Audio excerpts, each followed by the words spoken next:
Hello guys, કેમ છો બધા મિત્રો? જય દ્વારકાધીશ બધાને. તમને બધાને ખબર જ છે કે આપણે રાત્રે ચિત્રદુર્ગા સુઈ ગયા હતા જમીને, ને આપણા મિત્ર કનીભાઈ ગાડી ચલાવતા હતા અને પહોંચી ગયા હતા એ આલમટી, ને એને આવતી નીંદર એટલે એ હવે સુઈ જશે ને આપણે પાછા ચા પાણી કમ્પ્લીટ કરીને આપણે બેસી ગયા હતા સીટ ઉપર, ડ્રાઇવિંગ સીટ ઉપર, ને નીકળી ગયા અને પહોંચી ગયા આપણે જલકી બોર્ડરે. ત્યાં એન્ટ્રી બેન્ટ્રી દઈને એન્ટર થઈ ગયા આપણે મહારાષ્ટ્રમાં, અને મહારાષ્ટ્રમાં એન્ટર થતાં જ આવી ગઈ મહારાષ્ટ્રની ચેકપોસ્ટ બોર્ડર. ત્યાં બી એન્ટ્રી બેન્ટ્રી દઈને નીકળી ગયા અને પહોંચી ગયા આપણે સોલાપુર બાયપાસમાં, અને બાયપાસમાંથી ટર્ન મારી દીધો આપણે તુલજાપુર બાજુ, ને પહોંચી ગયા આપણે તુલજાપુર. ને તુલજાપુરનો ઘાટ ધીમે ધીમે કરીને આપણે ચડાવી દીધો. તડકો બહુ તો ગરમી હતી એટલે પછી આવી ગયા ઘાટ ચડીને આપણે પટેલની હોટલે. સારો છાંયો ગોતીને અહીંયા ગાડી રાખી દીધી જમી કરવીને. મેં કીધું અહીંયા થોડીક વાર રેસ્ટ કરીએ, ને પછી 5 વાગતા આપણે પાછા ઉઠ્યા અને આપણા મિત્ર પાછા આવી ગયા હતા. બધા ચા પાણી યારે પીને બધા ભાઈઓ નીકળી ગયા ધીમે ધીમે. તડકો હતો એટલે બપોરે રાખી દીધી ગાડીને.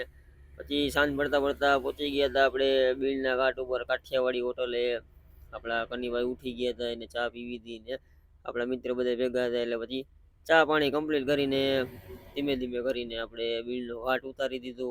ને આયલા જતા હતા પછી, ને સાંજ પડી ગઈ, 11 વાગી ગઈ હતી, ભૂખ લાગી ગઈ હતી એટલે આવી ગયા હતા આપણે છત્રપતિ સંભાજીનગર બાયપાસમાં પાંડુની હોટલે. નિરાતે જમી લીધું ને જમી કરવીને હવે આપણી ડ્યુટી ખતમ. ને કનીભાઈ ગાડી ચલાવશે. તો મળીએ નેક્સ્ટ વિડીયોમાં. આવા જ વિડીયો જોવા માટે આપણી આઈડીને ફોલો કરી નાખજો.